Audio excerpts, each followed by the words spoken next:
Ang programang ito ay rated SPG. Striktong patnubay at gabay ng magulang ang kailangan. Maaaring may masiselang tema, lengguwahe, karahasan, sexual, horror o droga na hindi angkop sa mga bata.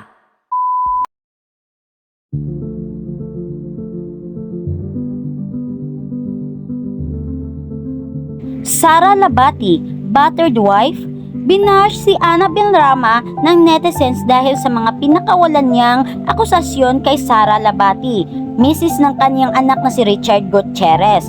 Ayon kay Annabel, winalwaldas daw ni Sara ang pera ni Richard. Pero hindi sang-ayon ang netizens sa akusasyon ni Annabel kay Sara na winawaldas nito ang pera ng asawa niya.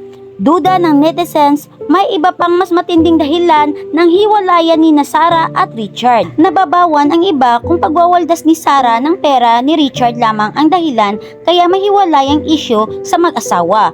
Bukod sa pagwawaldas, may ibang lumulutang na rason ng hiwalayan ni Sara at Richard. At isa na dyan ang nireveal ng aming source. Ayon sa aming source, sinasaktan di umano ni Richard si Sara. Chika pa ng aming source, may pruweba raw si Sara na sinasaktan siya ni Richard. Nakunan daw ni Sara ang mga pasa niya sa katawan na nakasave sa kanyang cellphone. Pero nalaman daw ito ni Richard kaya agad na kinuha ang cellphone ni Sara. Syempre, there's always two sides in every story. Baka naman daw kaya nasasaktan ni Richard si Sara ay dahil sa mga akusasyon ni Annabel na pagwawaldas ng manugang niya sa pera ng kanyang anak. Although kahit gastusin man ni Sara ang pera ni Richard, hindi rin naman tama na umabot ito sa pisikalan. Rest back time. Annabel Rama, may matinding pasabog sa hiwalayang Richard Gutierrez at Sara Labati. Nagsalita na si Annabel Rama tungkol sa naging akusasyon sa kanya ng mga tao kaugnay sa breakup ng anak na si Richard Gutierrez at sa wife nitong si Sara Labati. Si Annabel kasi ang sinisisi ng mga marites kung bakit naghiwalay ang mga mag-asawa. Sa kanyang Facebook at Instagram page ay nagpost si Annabel para dipinsahan ang kanyang sarili laban sa pag-aakusa sa kanya. Mga chismosang marites, tigilan nyo na ang gumawa ng maling kwento. Lahat lumabas sa social media is all fake news. Sabi niya, malalaman din daw ng mga tao ang totoo na ikakagulat umano ng lahat. Huwag nyo nang dagdagan ang mga maling balita. Malalaman nyo rin ang katotohanan in due time. Baka masyak kayo at hindi na ako lalabas na kontrabida. Malalaman nyo kung sino ang walang hiya na kontrabida. Mali ang bintang nyo sa akin, aniya. Sino ba ang may gustong maghiwalay sila? Ako ba? Or ang mag-ina? Huwag nyo nang idiin sa akin ang nangyayari ngayon. Ako ang walang alam sa nangyayari. Ang bilis, patuloy ni Tita A. Pahapyaw rin siya nagkwento sa mga nangyayari at sinasabing huwag siyang sisihin.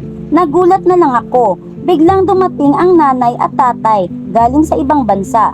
Doon na nag-umpisa ang malaking gulo. Huwag niyong ibagsak sa akin ng sisi, say pa ni Tita A.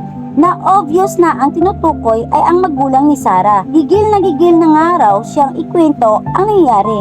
Pero pinagbawalan lang siya ng lawyer. Kung hindi ako pinagbawalan ng lawyer na magsalita, mag-i-enjoy sana ang buong mundo at sasabihin kong kwento. Gigil na akong isiwalat ang katotohanan sa pangyayari pero wala akong magawa. Abangan ang susunod na kabanata, aniya.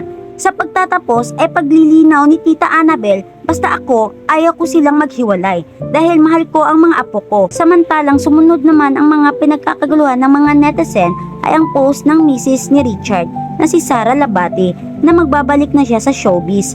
Makikita sa bagong post ni Sara sa kanyang Instagram ang larawan ng isang script. Makikita sa bagong post ni Sara Labati sa kanyang Instagram ang larawan ng isang script ng isang proyekto na may titulong Lumuhod Ka sa Lupa. Sa isang larawan naman ay makikita si Sara na nag-selfie sa sasakyan na parang sinasabi na handa siya sa isang shooting.